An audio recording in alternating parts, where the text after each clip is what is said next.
ঘাটাল পাঁশকুড়া সড়কে দাসপুর থানার বৈকুণ্ঠপুরে টোটোকে ধাক্কা লরির চালক সহ টোটোকে মুখে করে লরি নিয়ে গেল বেশ কিছুটা রাস্তা। দুমড়ে মুচড়ে যাওয়া টোটো থেকে চালককে উদ্ধার করে পাঠানো হয় চিকিৎসার জন্য। জানা যাচ্ছে, মঙ্গলবার রাত প্রায় 8:45 নাগাদ ঘাটাল পাঁশকুড়া সড়ক ধরে লরিটি পাঁশকুড়ার দিকে যাওয়ার পথে দাসপুরের বৈকুণ্ঠপুরে সামনে থাকা এক টোটোকে ধাক্কা দিয়ে বেশ কিছুটা রাস্তা মুখে করে নিয়ে যায়। টোটোর মধ্যে থাকা চালক আহত হয়। জানা যাচ্ছে, চালকের বাড়ি মামুদপুর এলাকাতে।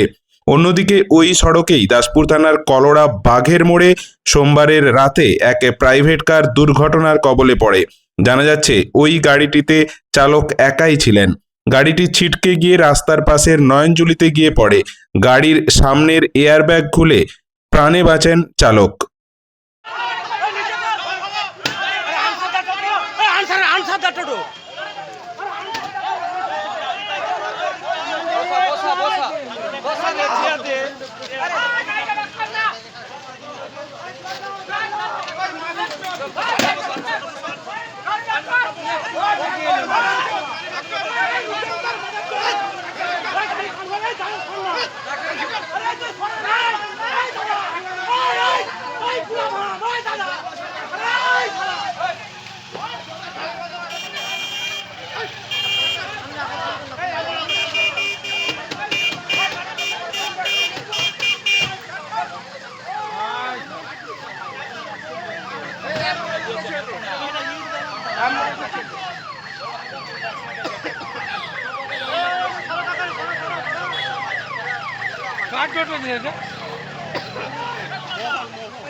কি ঘটনাটা ঘটেছিল বলুন একটু।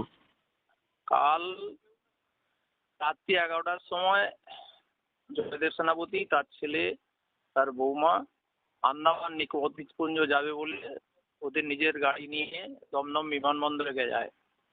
রাত্রি হয়, ড্রাইভার ছিল এখানকারই ছবি ট্রাভেলসের মালিক আশিস প্রধান বলে। ফিরতে ছিল একাই। রাত্রি তখন 4:10, গাড়িটা নিয়ে বাগের মোড়ের ওই টার্নিংটায় কোনো ক্রমে ঘুম হয়ে যাক যাই হয়ে যাক এসে সোজা ওখানে এসে ঝিলে পড়ে যায়। ওখানে জলের একটা পুকুর আছে, ঝিলে পড়ে গিয়ে গাড়িটা উঁচু থেকে, ঝিলটা একটু নিচু এমন হয়ে গেছে যে কোপ্তা মেরে যেতে গাড়ির মুখটা টুয়ার্ডস ছিল ঘাটালের দিকে, কিন্তু গাড়িটা যে গুঁজা হয়ে জলে টোটাল গাড়িটা কলরার দিকে মুখ হয়ে যায়। তাতে করে ক্ষতি হয়।